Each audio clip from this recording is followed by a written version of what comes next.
Let's Talk with Anna Glavinsky. We really have a guest online who is going to be such a privilege to be able to hear the stories that he's got to tell. It's something that perhaps people have been waiting for a long time and will be really curious about. And I'm really delighted to welcome Paul Burrell on the line, who's talking about his new book, The Royal Insider. Good morning, Paul. How are you? Good morning, Anna. Thank you for having me. Thank you so much for joining us. Like I say, really, really excited to speak to you because you sort of purposely have got stories that you've not been talking about for a long time, which have come out in your brand new book. So tell us about the launch of this book, why it's come out now. Well, I thought about my world for a long time, especially since we lost our dear late Queen. And a lot of people out there don't realise the fact that I started my royal service with Her Majesty at Buckingham Palace when I was just 18 years old. And most people know me as Diana's confidant and working for the princess, but they don't know about my life with the Queen. So I thought it's now time to write my full story of my full service. And a lot's happened to me too. I mean, I've just come through cancer and I wanted to try and help people through that journey.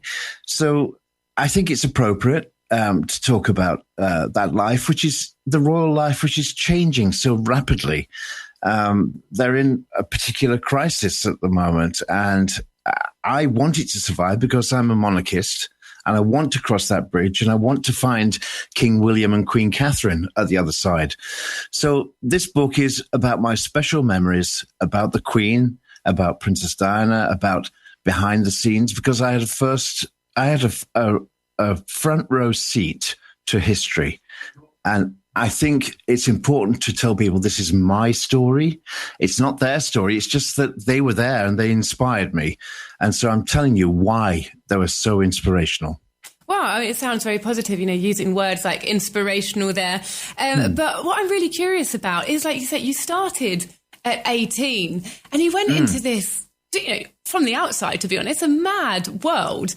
The book tells you my journey from a coal mining village in the north of England, a coal miner's son, ending up at Buckingham Palace. How bizarre is that? I walked into a theatrical pantomime world, and that's what I tell you about. I went from a black and white world into a world of technicolor and witnessed things that no ordinary lad should ever witness. But along the way, I'm an ordinary man. I've just been thrown into extraordinary circumstances. And are you able to sort of paint the picture there a little bit? What it actually looks like, these technicolors, for a young lad living in that household day to day? What is it? What's around you? Well, when I moved into Buckingham Palace, it was a world like Downton. Yeah, you've watched Downton, but 10 times bigger. Full of liveried staff rushing around doing their jobs, 200 people keeping this royal family afloat. It was a world in itself. You need never move out of those walls of Buckingham Palace. We all lived there. We all ate there. We all had fun there. And that's the world I try to paint in my book. I've tried to show you inside a world which has disappeared now. We lived in a golden age of Elizabeth II, and it was glorious. And I tried to paint this picture of traveling around the country to Sandringham, Balmoral, on the Royal Yacht Britannia, and all the fun that we had below stairs. And more importantly, how kind, how generous, and how wonderful our late Queen was. Because who's going to tell you about this? Only the people who worked for her, who looked after her. And there aren't many of us left. And you say that it's a world that's disappeared. Do you think that's just because of the changing nature of the monarchy? Or do you think, everyone's living in a world, to be fair, that has disappeared? Technology has changed our experiences, from my grandparents' time to my parents' time, generation on generation. Things are changing fast. Do you think that world that you lived in within the royal household, can we go backwards? Or what do you see the future looking like? No, we can't. We can't go backwards, Anna. We only have to go forwards. I lived in this Victorian, Edwardian existence of the past. And King Charles is trying to change it, but he was part of that world too. So it's impossible for him. But across the other side of the bridge, when we get to William and Kate, they will change it because they live in the modern world and they were born in the modern world. Charles wasn't. He was born in his mother's world. So he's really at the end of a long, long line. I think things will change enormously. And you're right, things have to change. The monarchy is only there for as long as the people want them to be there. And there was a recent poll in Britain that said that there was, for the first time, there was dissent in the ranks and people didn't want the royal family. But I do. I think it's good for our country. I think it's good to have a king and queen. And I think it's great soft power. In fact, today, President Trump arrives in Britain for his state visit. What great soft power the royal family is to entertain foreign heads of state, to show them how great Britain is. And, you're using words like entertainment and fun and soft power. Do you think, is there an importance in the role of the monarchy, do you see, that's not just, light and fluffy and not just, I just played a song by Beyonce there, didn't I? It's entertainment. Queen Bee. Well, that might be Harry and Meghan's world, Beyonce and Jay-Z, but the real royal family world, I think it's very important. Would you rather have a president? Or would you rather have King William and Queen Catherine? I think by the time the coronation comes, it comes in peaks and troughs. And I think once William and Kate come to the throne, there'll be an enormous spike in popularity for the royal family. We're all fascinated with William and Kate and their children. We want to see them grow. We want to see them be part of Great Britain. Unfortunately, we can't see Lilibet and Archie grow because they're hidden away in Montecito, but they're no longer part of the royal family. So we have to concentrate on what we have. And what we have, I think, is great. And the story that you've lived, the part of history that you've lived, you said that the royal household is in crisis time now, but you've also been firsthand, like you say, front row tickets, watching other crises. How do they deal with it? On the inside, and the breakdown of Charles and Diana's marriage, that sort of thing. Those were big crises that you were living through. I was part of that, and I write about that in the book. I tell you what happened behind the scenes. It wasn't easy for me to tread that line between Diana and Charles, knowing that there were three people in the marriage, as Diana so famously said. Now, when it came to the crisis of Diana's death, of course, the monarchy was in turmoil because they just didn't know what to do. There was no rule book to refer to about an estranged royal princess, our future queen, dying in a tragic accident in Paris.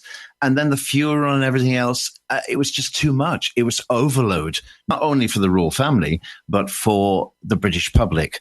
And that was the crisis point. But the Queen handled it beautifully when she came down from Balmoral after looking after the children and keeping them safe in her castle. She came down to address the people. That's what the people wanted. The Queen recognized that, and that's what saved that particular crisis. And for you guys who are inside there, in the thick of it, you're getting messages before the public do, and you're sort of maybe being informed on how to act or what to say. What sort of messages were you getting, and how did you navigate that?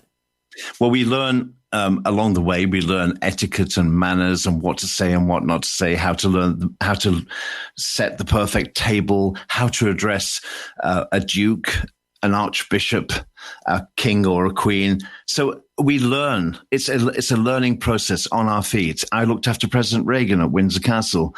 Mr. President, I'd call him every morning. I looked after the Pope. Your Holiness is how you address the Pope. Your Grace for an archbishop. So we learned all of that. And we used to take bets in the royal household. Down below stairs, we'd say, what colour will the Queen be wearing today? And have a sweepstake. What colour? Well, I knew that her favourite colour was turquoise, that beautiful sort of cross between blue and green. And very often I won the sweepstake. But we always knew what the royals were doing. And the art of being a good servant is to know what your royal wants before they've asked for it. So I always tried to be one step ahead. Okay, so you really, you were taking your job seriously, paying attention to the details seriously there and making sure that everything's running smoothly.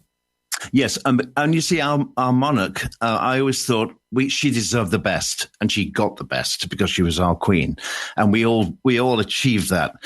But also, I always said to the queen, I will tell you everything that's happening below stairs. I will tell you things that your household won't tell you because they don't want to tell you the bad news. They only want to tell you the good news. So whenever there was a crisis, particularly when Diana died, I went to Buckingham Palace. I had a meeting with the Queen by herself in her room for over an hour and a half, and I debriefed. I told her everything I witnessed in Paris when I went to bring the princess home, and what I saw, what I heard, and she debriefed to me too. And at the end of that meeting, she said to me, she looked straight into my eyes and said, "Be careful, Paul. There are forces at work in my country of which even I have no knowledge."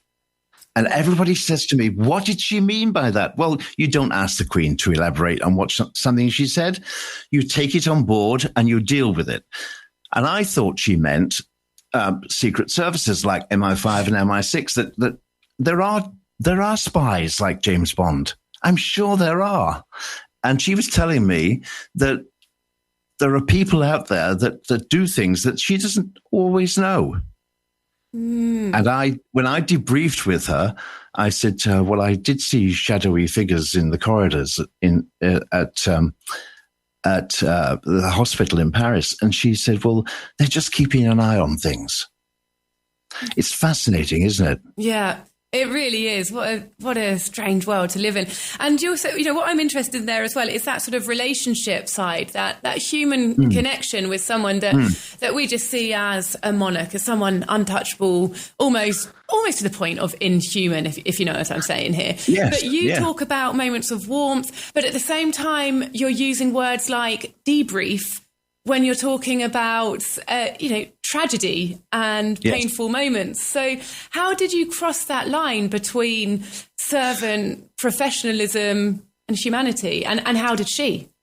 Well, with the Queen, it was easy because you knew where you were with her. She would invite you across the line if she wanted you to be there. And if she didn't, you knew where your place was. With Diana, it was totally different. There wasn't a line and our worlds blurred. And the more she needed me to be there, the more I needed to be there. So ours was more of a friendship of similar age. I was only 3 years older than Diana. We became very, very close. And as William said to me, in recent years, he said, we always knew, Harry and I always knew Mummy was safe because she came home to you. Oh. And that's very sweet of them to acknowledge that. So that world is a very different world to ours. And I was privileged to be part of it. It's part of my life. And that's why I wanted to write about it. And in recent years, you've seen the Queen depicted on The Crown, for instance, as a dour, very hard, cold woman. She wasn't that character at all. She was warm and friendly and affectionate. She looked after people. And that's the picture I painted in my book. When I had an accident in America, she picked up the bill. She paid for the surgery. She paid for my transport coming home. She looked after me, and she was to me more like a surrogate mother than a queen. Of course, I always knew that she was my queen. I always gave her that respect. And every morning when she came through her dressing room door, I stood to attention and I bowed and said, "Good morning, Your Majesty." Yeah. And she said, "Good morning, Paul. Is there anything fun happening today?" Or something like that. So she would break down those formalities in private, but in public, we all knew that she was our queen. And if we can just go back to picking up what you said there about the princes, William and Harry, saying that they felt confident that their mum was in good hands. But you also talk about your complex relationship with them in your book. I do. I do talk about that because I'm in conflict sometimes, not with William. William is very straightforward, and he's very much like his father and his grandmother. He is, you know where you are with him. With Harry, it's a different thing because I'm always in conflict with Harry. I never know what he's saying is real or not, because sometimes he will say to me things like, "We know." There are 3 people in this room, Paul, you, me, and William, who really loved our mother. And I know that. And then in the next breath, he will say, well, you've betrayed our mother by selling her clothes in America. And I'm standing back thinking, no, Harry, you're wrong. I've never said that. That's untrue. And in his court case for the newspapers, this was part of his defense in the courtroom. And I wrote to his solicitors and said, can you tell me about this? Because this is totally untrue. And the solicitors came back eventually and said, we haven't taken any instruction from our client on that matter. But Harry, you said these things without any proof, without any evidence, and you said them and it's wrong. Didn't his grandmother say, our recollections may vary? Well, what she was saying was, I don't recognize sometimes, Harry, what you're saying, because why do you say things which are not true and which do not equate with what I know? Yeah. You see, Harry has his truth. I have my truth, but my truth comes from a very solid place, one that I witnessed, I saw, I heard. I don't need to make anything up because the truth actually is stranger than fiction. And this book is totally true, Anna. It's the truth. It's my unadulterated sort of truth, because I've been very raw about myself in this book too, and very honest. And if you're honest and true, you cannot be undermined. And with the last few minutes there, then let's move on to your story. You know, we've been talking about the people that you've served. Obviously, people are going to be fascinated about that. We can't get away from that. But you know, you talk about having gone through cancer, which is something so many of us can relate to, whether it's ourselves or people we know and love. So, you know, thank you for talking about it, and also your story of coming out. You know, the stories about you personally in your life. That was a very tough time for me. I mean, I've battled with demons all through my life, but this particular demon was one of the toughest. And when my marriage ended after 30 years and my 2 grown-up boys were sat in front of me, and I had to say to them, I'm going to marry a man. Not easy. Excuse me. Not easy. And I got through it thinking, I'm going to lose my children. But the lesson I learned was, if you're true and honest and you brought up your children well, they'll stay with you. And my 2 boys said, Dad, we love you. You're our dad. And we want to be on your journey with you. So they are. And even my ex-wife now is part of our enlarged family. She understands me better than anyone. I still love her. She gave me my treasures in life, my 2 boys. And now I have a grandson. Wow. Life couldn't be better. I'm very, very happy. Well, thank you for sharing that. Oh, it makes you tear up. It's a really good insight on how great this book is going to be, really, by the sounds of it. And if you don't mind there, are you able to tell us a little bit about your cancer journey and your battle? Yes. And thank you. What I want to say too is, people listening to this now, whether you're a wife or a husband, if you're over 50, please go and see your GP, because I didn't know I had prostate cancer. I didn't know until I had a checkup to go to the jungle yet again. They gave me a thorough checkup and found out my PSA level was high. So go to the doctor. It's only a blood test. Ask them for a PSA test if you're over 50. If you catch it early, you can be fully recovered and you can live to much longer and be a husband and a brother and a grandfather. Please do this because it's so important. And if they do catch it early, it can be eliminated. If you leave it and it's there in 1 in 8 men, if you leave it, it can be fatal. Poor Chris Hoy, he didn't find it until it was very late. And now he has to live with terminal cancer. I want to live a long life, don't you? Don't you want to see your grandchildren grow? And don't you want to live as long as you possibly can? So go and see your GP. Honestly, it's the strongest message I can give you. Thank you. Thank you. All right. Well, we'll wrap it up there now, Paul. Your book is called The Royal Insider. I'd just like to ask, how do you feel now that it's out? Relieved, because this has been an 18-month journey, and I'm so happy. It's like, I've given birth to this baby, this book. It's gone out into the world now, and it's going to have to look after itself because, quite frankly, I'm exhausted. And it was a great cathartic experience. I loved writing down my memories of the Queen and Diana and things that I hadn't said before. And at the end of it, I'm proud of it. And I know if you love Diana or the Queen, you will love this book. Thank you, Paul. Well, congratulations for getting the book out, and what a life lived. What a life. What a life. And more to come, let's hope. Well, watch this space. Paul, thank you for joining us today. Goodbye. Thank you, Anna. Bye-bye.